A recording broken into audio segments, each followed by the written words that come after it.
ದೊಡ್ಡಮ್ಮ ಚಿಕ್ಕಮ್ಮ ನೀವಮ್ಮ ನಮ್ಮಮ್ಮ ದುರ್ಗಿಯ ಶಕ್ತಿಯು ನೀವೇನೆ ಕಾಣಮ್ಮ. ನಿಮ್ಮಯ್ಯ ಬಲ್ಲೋರು ಯಾರುಂಟು ಹೇಳಮ್ಮ, ಮೂಲೋಕ ನಿಮ್ಮಯ್ಯ ಮುಷ್ಟಿಲಿ ಕಾಣಮ್ಮ. ಋಷಿಮುನಿ ಭಕ್ತರ ಆರಾಧ್ಯ ನೀವಮ್ಮ, ಆದಿಯು ನೀವಮ್ಮ, ಅಂತ್ಯವೂ ನೀವಮ್ಮ. ನಿಮ್ಮನ್ನು ನೆನೆದರೆ ಹರ್ಷದ ಹೊನಲಮ್ಮ, ನಿಮ್ಮನ್ನು ಮರ್ತರೆ ದುಃಖವು ಕಾಣಮ್ಮ. ಎಲ್ಲೆಲ್ಲೂ ನಿಮ್ಮಯ್ಯ ಶಕ್ತಿಯು ಇಹದಮ್ಮ, ಲೋಕದ ಸೃಷ್ಟಿಗೆ ಕಾರಣ ನೀವಮ್ಮ. ನಿಮ್ಮಯ್ಯ ಕೈಲಾಡ ಬೊಂಬೆಯು ನಾವಮ್ಮ, ರಕ್ಕಸ ವೈರಿಯು ನೀವೇನೆ ಕಾಣಮ್ಮ. ಭಕ್ತರ ಬಾಳಿನ ಜ್ಯೋತಿಯು ನೀವಮ್ಮ, ನೀರಲ್ಲೂ ನೀವಮ್ಮ, ಗಾಳಿಲೂ ನೀವಮ್ಮ, ಜಲ್ದಿಗಿರಿ ಅಮ್ಮ.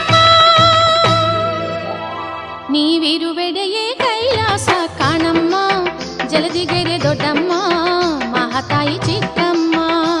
ನೀವಿರುವೆಡೆಯೇ ಕೈಲಾಸ ಕಾಣಮ್ಮ, ಜಲದಿಗೆರೆ ದೊಡ್ಡಮ್ಮ, ಮಹಾತಾಯಿ ಚಿಕ್ಕಮ್ಮ. ಚಾಮುಂಡಿ ಶಕ್ತಿಯು ನೀವೇನೆ ಕಾಣಮ್ಮ, ಭಕ್ತರ ಪೊರೆಯಮ್ಮ. ದರ್ಶನ ಭಾಗ್ಯವ ನೀಡುತ್ತ ನಮ್ಮನ್ನು